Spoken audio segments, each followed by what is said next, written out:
बहुत ज़माना पहले एक रियासत थी जिसका नाम नावरगढ़ था। ये रियासत ऊंचे पहाड़ों, चमकते दरियाओं और खुशबूदार फूलों से भरी हुई थी। नावरगढ़ में एक खूबसूरत, रहमदिल और बहादुर शहजादी रहती थी। इसका नाम था नावर। नावर की आदत थी कि वो रोज महल से निकलकर गांव का चक्कर लगाती, बीमारों की मदद करती, बच्चों के साथ खेलती, बूढ़ों की बातें सुनती और हर एक को मुस्कुराहट देती। इसीलिए लोग इसे ओ नूरन-दिल कहते थे। एक रात नावर महल की छत पर आई तो इसे महसूस हुआ कि आसमान कुछ उदास सा है। चांद जो हमेशा रोशन रहता था आज धुंधला था, जैसे इस पर कोई पर्दा पड़ गया हो। नावर ने हैरत से आसमान की तरफ देखा तो अचानक चांद की रोशनी टूटी और एक चमकती हुई किरण सीधी उसके सामने आ ठहरी। रोशनी के अंदर से एक नन्हा सा परी निकला जिसके लिबास सितारों की रोशनी से बने हुए लगते थे। परी ने नर्म मगर घबराए हुए लहजे में कहा, शहजादी नावर, हमें आपकी मदद की जरूरत है। चांद का महल खतरे में है। अंधेरों की मलिका ने चांद पर कब्जा कर लिया है। अगर इसे ना रोका गया तो पूरी दुनिया अंधेरे में डूब जाएगी। नावर ने एक लम्हा भी ज़ाय किए बगैर कहा, अगर मेरी मदद की जरूरत है तो मैं जरूर चिल्लूंगी। परी ने चांद का दरवाजा खोला जो चमकती रोशनियों से बना था। नावर ने बहादुरी से इसमें कदम रखा और अगले ही लम्हे वो आसमान की बुलंदियों में चांद के किनारे खड़ी थी। चांद पर कदम रखते ही नावर हैरान रह गई। वहां चांदी के दरख्त थे जिनकी पत्तियों से ठंडी रोशनी टपकती थी।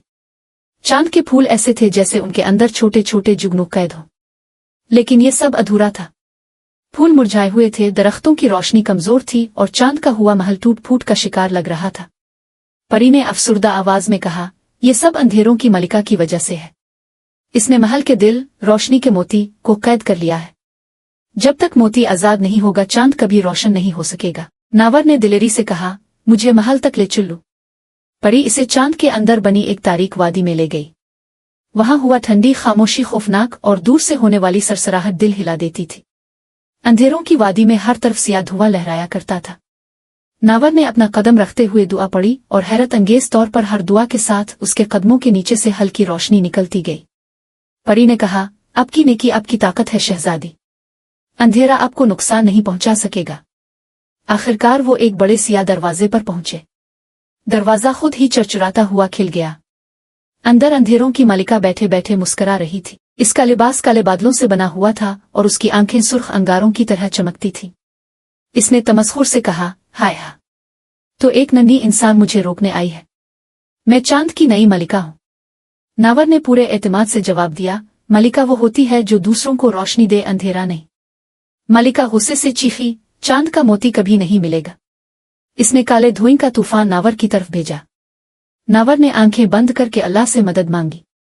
इसके इर्द गिर्द चमकती हुई ढाल बन गई। धुआं ढाल से टकराकर बिखरने लगा। अंधेरों की मलिका हैरान रह गई। नावर ने आगे कदम बढ़ाया।